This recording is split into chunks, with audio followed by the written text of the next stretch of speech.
Hey, hey, welcome to another episode. I am Dagny. And I'm Damali. And in this episode, we wanted to discuss and reflect with you.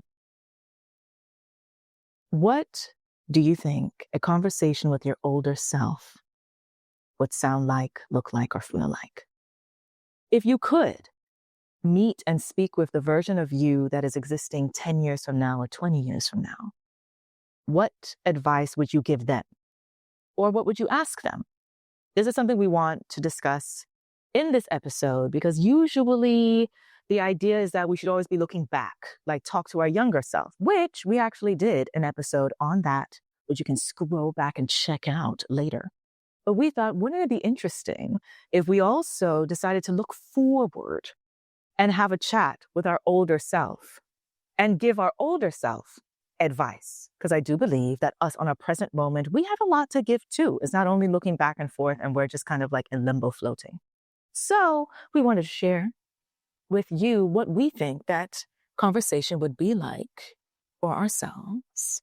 And then give you, or possibly, if you're interested in this exercise, some tips on what that conversation could look like if you decided to have this type of experience or chat with your older self.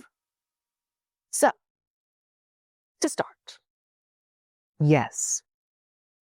Should we start with the advice part first or the asking part? I guess we can start with the asking part. That'd be interesting to start that way. Okay. But just before to add, Yes. if you guys remember from our last episode, Dear Younger Me, I don't know if you guys remember that. Remember that anime I was telling you about, the Playful guys, where it was like these characters and just doing like, they'll be making mistakes about things or freaking out about stuff, and they're second guessing themselves a lot and judging themselves.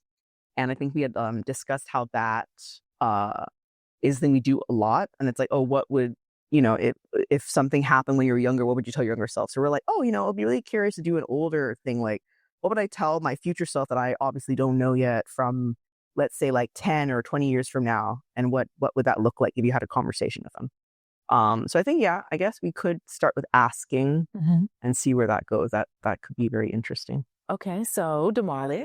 Oh, no. Yes, I'm going to put it on you first.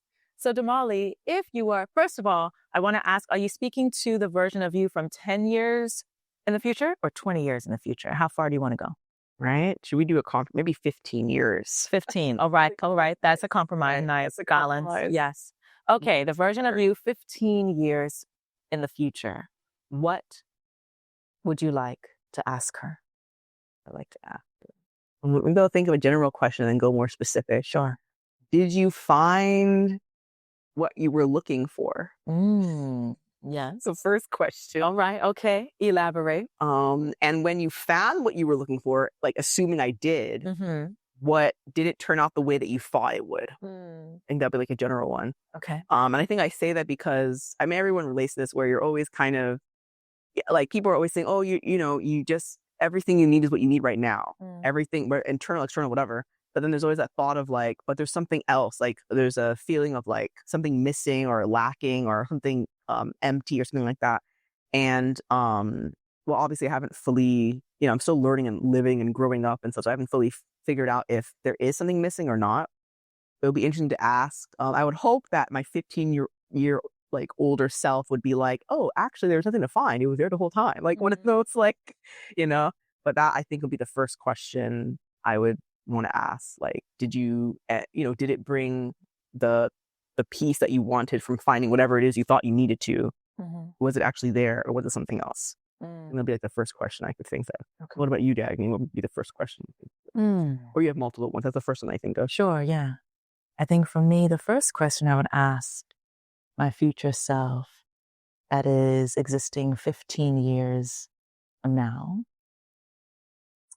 I would ask her, have you seen the results of the impact we're trying to make? And for me, in like my present or even in the past 10 years, I think a lot of my focus of why I exist the way I do, or focus on what I do, or even create what I do, a big priority of that is impact. And not necessarily in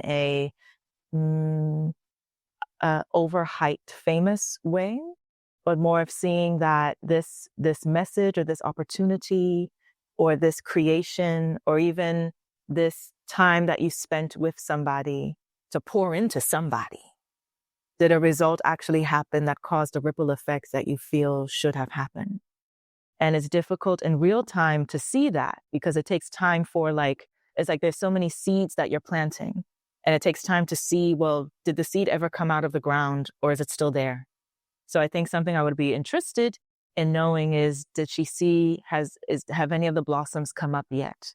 And was she around to see it? Not so much to be recognized for it, but was she around to at least see or take note that this is all these seeds that we're planting actually are blossoming or being harvested, whichever, if it's a flower or a crop, I don't know, whichever seed that works for you. Yeah, I think that'll be the first question I would ask.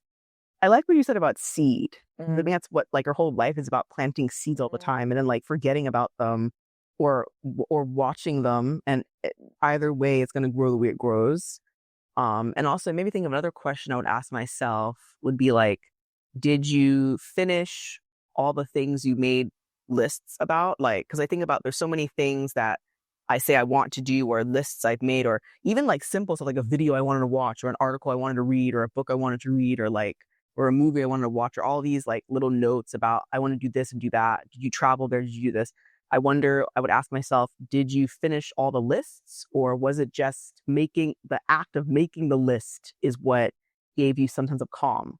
But sometimes as I've gotten older, sometimes there's some lists I make that I do the thing and I'm planning on doing it. And then some I'm maybe I just make the list because it just the act of doing it makes it easier as opposed to just carrying everything in my head. Or also maybe it's just me getting older where I can't remember everything, kind of thing, or I have more things to remember. But yeah, I would ask what was the meaning of those lists? Were you really going to take care of all the things you said you wanted to do, or was it just a way to comfort you? And I guess I could tie into the question of mental health or things you want to do to take care of your mental health. Have you fully figured out a way to do that, or was it just growing up and growth that helped you, or what have you learned from what you've learned? I guess learned about your mental health and things like that. I think that would be one thing. I find this is a little bit harder than younger self. Maybe because I know my younger self, right? I don't know where I'm just what the heck? I don't even know where my head would be or anything, but I'm just curious what I guess it makes me what you said about the results and seeds. Anything that's happening now, what does that look like 15 years later? And what would my older Damali self say about that? And I like how you noted when it comes to to-do lists that we create for ourselves or check boxes that we create for ourselves, which actually would be interesting to find out, are we still making lists in the future? Or have we evolved past those lists? Or were how much of the things on the list actually mattered?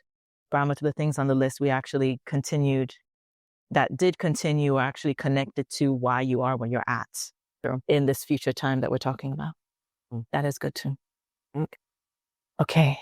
That also makes me think of I think my second question I would ask is, what are you passionate about now? Yeah, good one. Yeah.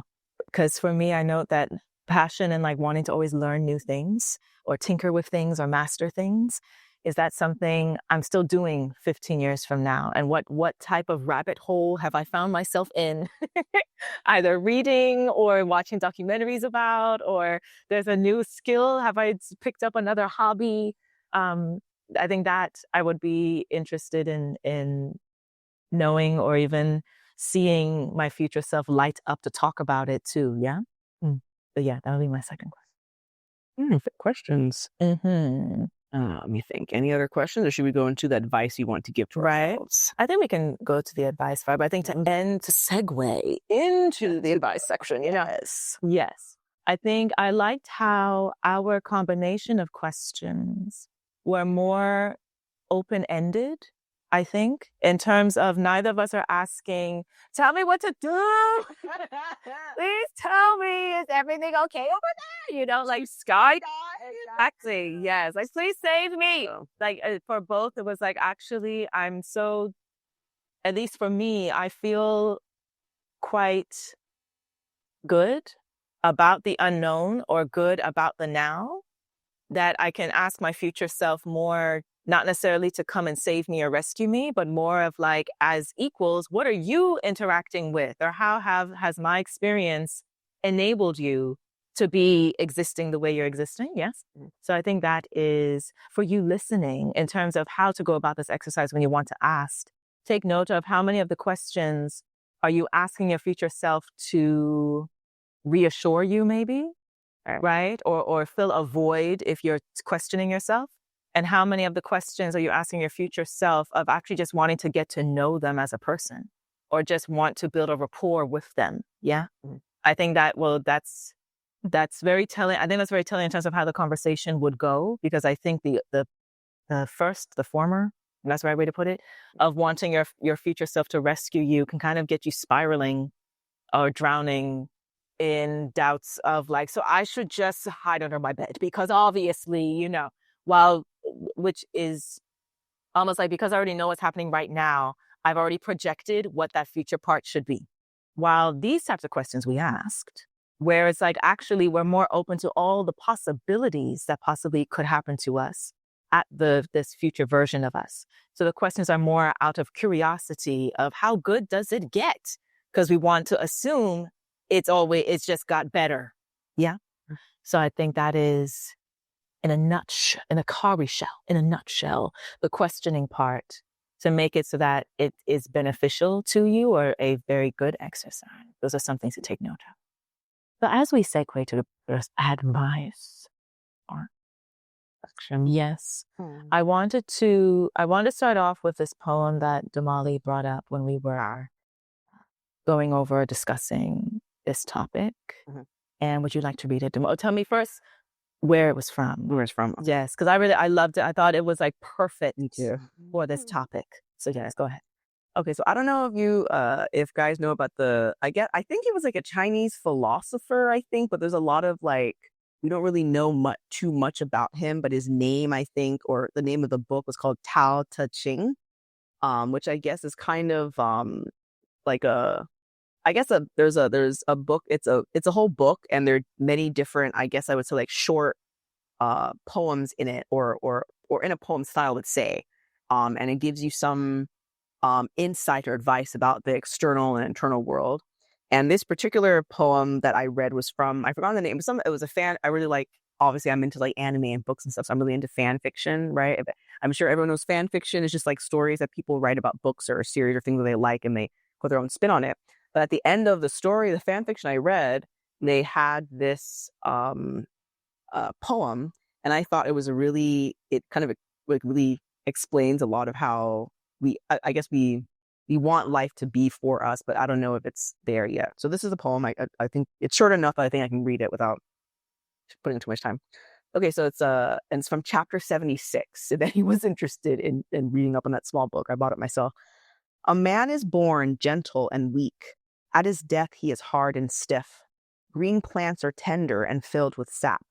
At their death, they are withered and dry. Therefore, the stiff and unbending is the disciple of death. The gentle and yielding is the disciple of life. Thus, an army without flexibility never wins a battle. A tree that is unbending is easily broken. The hard and strong will fall. The soft and weak will overcome. End quote. So yes, I thought that was a very interesting poem. Dagny, do you want to first go on? How do you feel when I read them? And I'll add in. Sure. I resonated with the poem for this topic because I think it speaks to when we're asking or advising our future self. I think it spoke to what your mindset is, kind of like what I just talked about questioning. Well, if you're very restrictive or stiff or tunnel vision, there's only one way, one plug way of anything when you're trying to interact with your future self or even visualize your future self. I feel that kind of kills the dream or even restricts all the possibilities your future self could have. Well, if you are more open to receiving the possibilities, open to receiving the guidance, open to being flexible about what paths your future self could experience and what things your future self could learn, regardless if it's challenges or through fun, then I feel that that makes your future more expansive, more bright, more possibly closer to what the potential and abundance that you deserve. And so I liked how it made these different analogies about how death is, or the restriction is either what becomes dull or gray, or what becomes stiff, or what becomes very one plug way of thinking, or narrow-minded thinking. And actual life or living or expansion is when you are trying to be flexible or be gentle or be soft. So that the idea of interacting with your future self is not about a battle or not about fighting off things. It's more of possibly being fluid in a way, I think. So that's how that spoke to me. Right. Yeah. Yeah. I thought that was a good way to put it. It kind of also made me think. I don't know if anyone knows the singer Marina and the Diamonds, a British singer, and she has a song called like "Soft," the love or something like that. And I think in the song she says something like she thought she had to be hard and like strong and tough when it came to love, but she found that I think the line was like, the truth is like she has to be soft to be strong. I think that's what she had said in it, and a beautiful song. If I can look it up later, maybe you can put in the thing, but soft to be strong. And I think that's why it's a lot of times in life we're always like chafing against things, we'll like, when you like try really hard like to do something and then it doesn't work. And that analogy of like being in the water and you're always going against what is it called? Is it the reef, or you're like the waves are coming at you, but instead of you going with the flow of the waves, you're going against it. And you're always like fighting against it. And we wonder why it's so difficult. We're going against what's supposed to just flow. And I think this poem really goes into that, especially the part with like the stiff and unbending is a disciple of death, and the part where like a tree that is unbending is easily broken. And I'm like, what? It's such an oxymoron. Like, what do you mean? Like, if I don't bend, then I won't break. But it's like, no, that actually will break you. And it's like, wait, what? And also it makes me think of like, I guess sports or exercise. Like, I find a lot of times the issue in life is that we don't have some things that are not tangible or hard for us to get through. Like if you like break your hand, it's painful, but you can see it and do something with it. But if you break your heart, it's like I can't see the pain that I'm feeling or the emotional part of it, so it makes it really difficult. And then also, I think sometimes we don't even realize that we're unbending. Like sometimes we're being so stubborn about something and hard about something, and we don't even realize it or understand why. And so it makes it very difficult, which I guess that's what makes life a journey. So yeah, it's definitely a oxymoron of like, sorry, I forgot to say that the exercise sports thing I was bringing up is like, if you hadn't played a sport for a long time, or I know like years ago, during college, obviously I was more active and stuff, but like shortly after college, there was a time where I wasn't really working out. And then when I tried working out again, you can imagine how much pain I was in. I was like, oh my God. And I was so sore and it was so hard and all this stuff, because I had, anything that you stay doing for a long amount of time, which in this case is not exercising, your body will, end up being kind of creaky because it's not used to it. So I think that's why we have to, you can be both, I feel like. Although this is like this thing of the hard and strong will fall and the soft and weak will overcome, which is true, but I think it also, there's times to be hard and strong and times to be soft and weak. And I think I guess the point is to be strong in both ways. Like, be strong in your weakness. I don't know, but like be loud with your weakness and be loud with your strength in the same volume, I think, is it's hard, but we need to balance. Like, you have to be as vulnerable as you are strong, right? Or as soft as you are hard. Like, you have to figure out balancing that. And I think people that are able to do that are like really awesome, because I know it's really hard to do that. But if you can balance that, then it's fine. And it's okay. And it's always so funny to me because like we're always talking about how, oh, it's okay to be different and like nobody's perfect, but then everyone keeps on trying to be perfect. Like we already know you're imperfect. We already know that we make mistakes, but for some reason we have this idea that, oh, you have to be embarrassed about your mistakes or self-deprecate or feel bad or all these things. And I'm kind of like, wait, but we're not perfect. So why are we acting like we're perfect? It always is like so strange. But I guess, humans are we're complex, and not everyone, and unfortunately we don't have like a guidebook, like an instruction manual really that comes down from heaven or whatever you pray to be like, oh, here, this is all the things you're supposed to do this, this, and this, and this, and you'll be fine. Because you don't have that, we kind of forget stuff, and even if we say things, we don't always do them. But yeah, so I thought this poem was really cool. When I looked it up, and then I ended up buying the book. I think it's called the Tao Te Ching, and I think I also in college I might have written an essay um about this author. I'm not sure. I have to look back, but yeah, I just thought it was really interesting, and I think everyone can learn from that. Where don't be afraid. Don't be afraid to be strong, and also don't be afraid to be weak.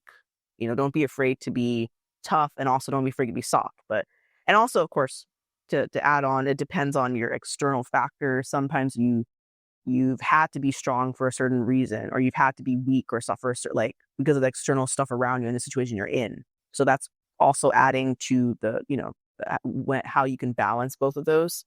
But for us, talking to my older self, I would hope that my older self would get to that point of like perfect, like as perfect as you could, like balance of those two things where know when to fight and know when to chill out, like know when to hold on to something you really want to do, and then know when to be like, I thought this is what I wanted, but not really.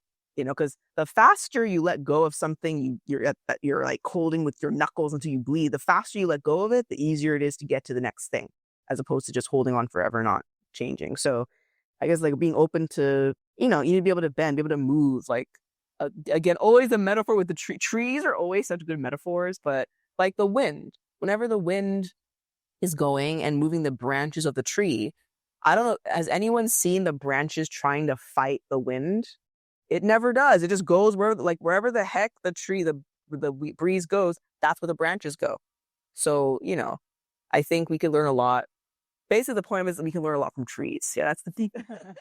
That's the reason and metaphor here. But I just thought it was a lovely poem, and I thought it really added well or paired well with this topic that we were going over about what to tell our older self. Yeah. I like that. And that also already started us out with the advice you would give to our older self. Oh my gosh, look at that. Yes. So then let me ask you then. Oh, damn. What would be the top 2 things you would advise your future self 15 years in the future? Oh my gosh. I'm like, which one do I want to start with? I guess a big one for me is like certain, I guess, insecurities I have, or like certain thoughts, negative thoughts or patterns that I've had in my head for like a long time about the way I see the world or the way I think about myself. And like there's a certain, like I probably could count the biggest ones. I won't say them because like a lot of them are very deep and stuff, but I would want to figure out or ask my older self, or tell my older self, like, I hope that you figure out a way to deal with them and manage the insecurities, or the healing process, like, and dealing with that. And then also, like, either I will be healed by the certain, rigmarole thoughts in my head, or I'm okay with not being healed fully, or like I'm okay with just figuring things out, or I have like a process to deal with certain thoughts about myself or insecurities, right? Because I think that's a lot of times, like, there's like, I feel like people or myself could do anything if I would just ignore or not be tripped up by the insecurities or darkness that I have inside. Like if I would just do things without like being twisted by that, I would be so much freer, kind of thing. So I would hope that my older self would be a bit freer and more light on her feet, and in a different way, or similar to when I was like, I don't know, 2 or something. Because I'm pretty sure, like, I remember my parents said one time where like when I was like 3 or 2 years old, I could fly. Like I was so free and open, which I guess as a child, you tend to be, or you can be, depending on your situation, be very free.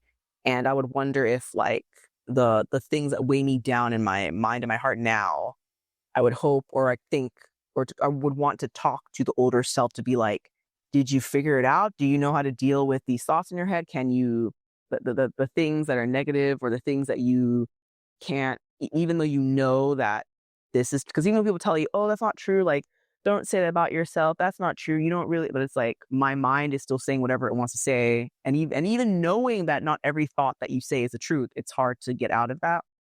So that I think would be a big one, where it's like, how do you deal with this thing that's been like weighing on you for so many years? Like, how did you did you actually deal with it? Can you deal with it? How? And like, hopefully are you freer from that now, or is it still like chaining you? How it's been? I think that would definitely be a big one, and that also, I guess, ties into mistakes as well, like a new way to view mistakes that you make. Like, because that also is a constant thing of like, not liking mistakes, not wanting to do stuff because I don't want to make a mistake. Hopefully my mind has shifted when I'm older, where I can be like, I know exactly how to deal with that, and my certain perspectives I've had for a long time, hopefully they could have like shifted in a more positive way. I think those would be like the two main, like super main ones I would definitely want to know for my 10, 15, 20 years from now self. Right. So, yeah. And for you, Dagny, what about you? I would say the top two things I would advise my future self would be, one, be flexible and open to acting on or even voicing the guidance and clarity you do receive, or the intuitive hunches that you get, or the just knowings that you carry.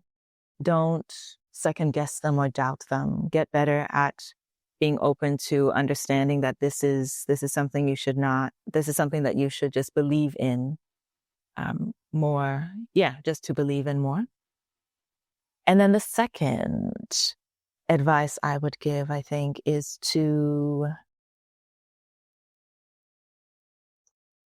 be discerning about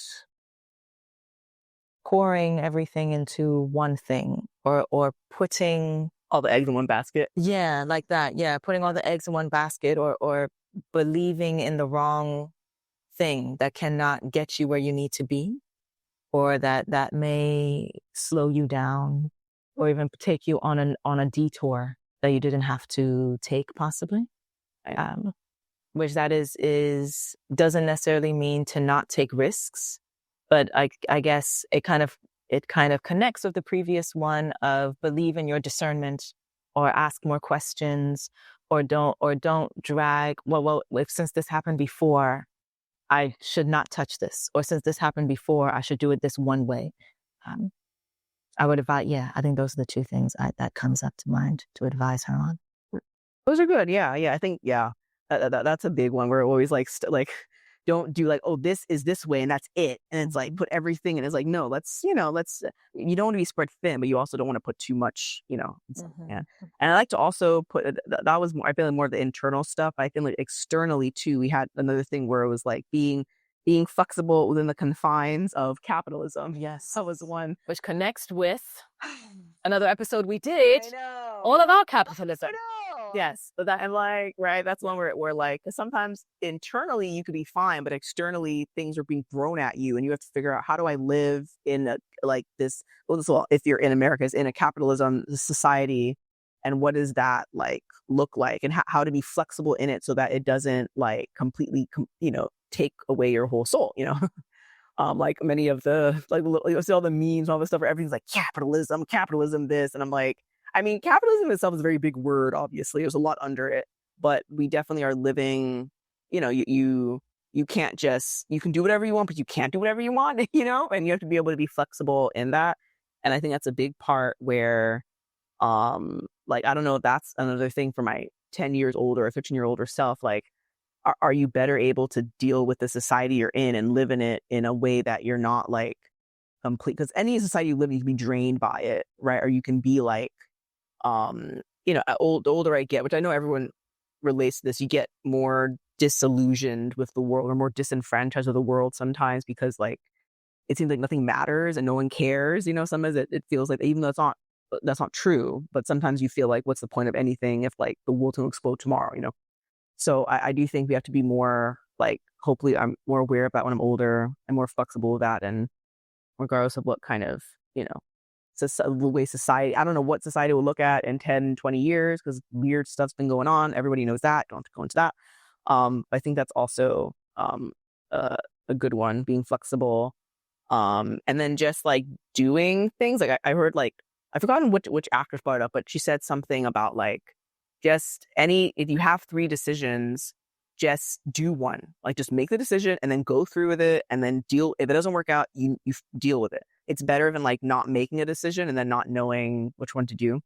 So sometimes like just go for it and see where it takes you, and just kind of like we need to be more like, it's hard, but like be comfortable with the journey in itself.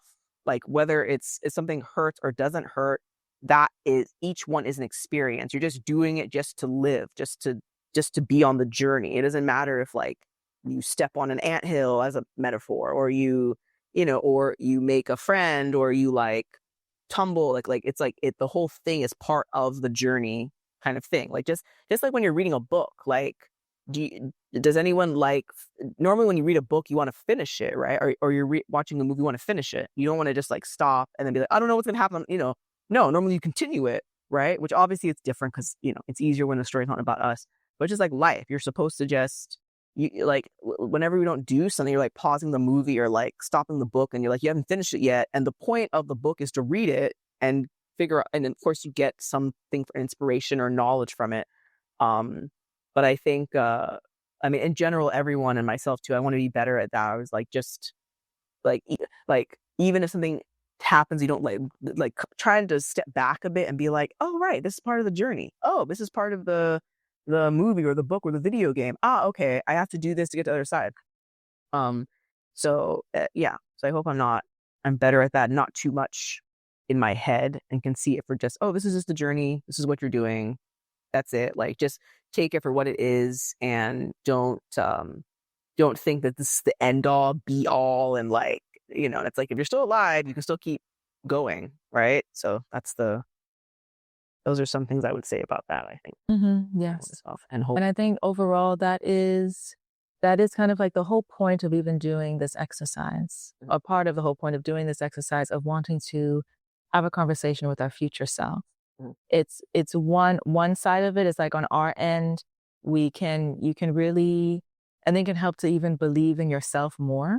Yes. Because if you're trying to visualize your future self and you really are proud of that version of you, I think that having that conversation, asking these types of questions, even giving advice, it kind of builds that rapport of even more belief in yourself.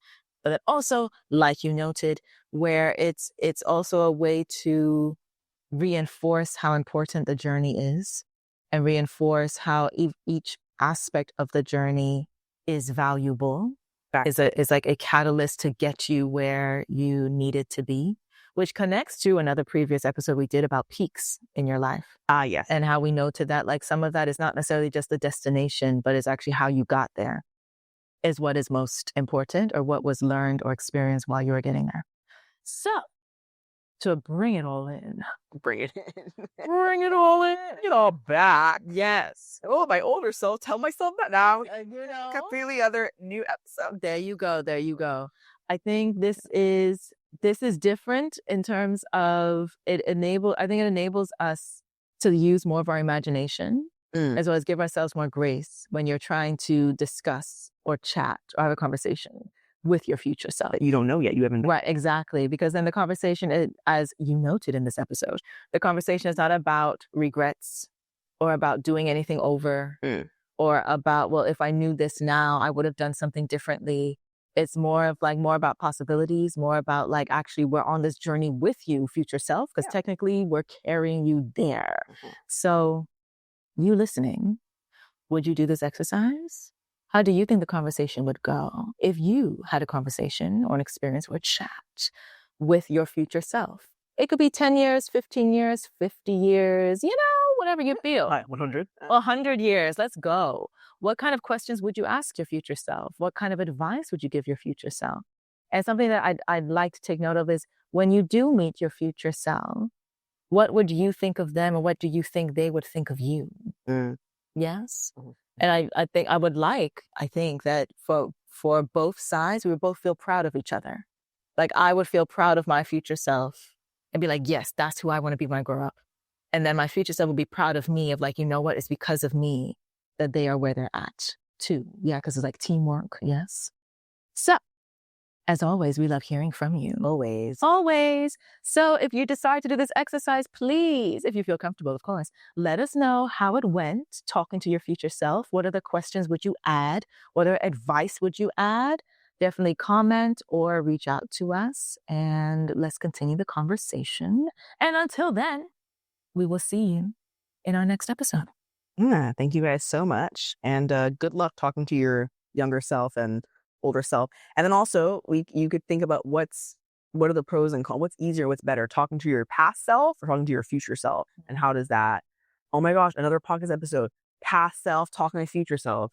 True. Yeah. And self talking to your 100-year-old self. There you go. If you made it to that point. Anyway, guys, have a very good day. Have a blessed day. And I guess we will catch you next time. Yes. I see. Thank you so much for your time. All right. Take care. Bye. Bye.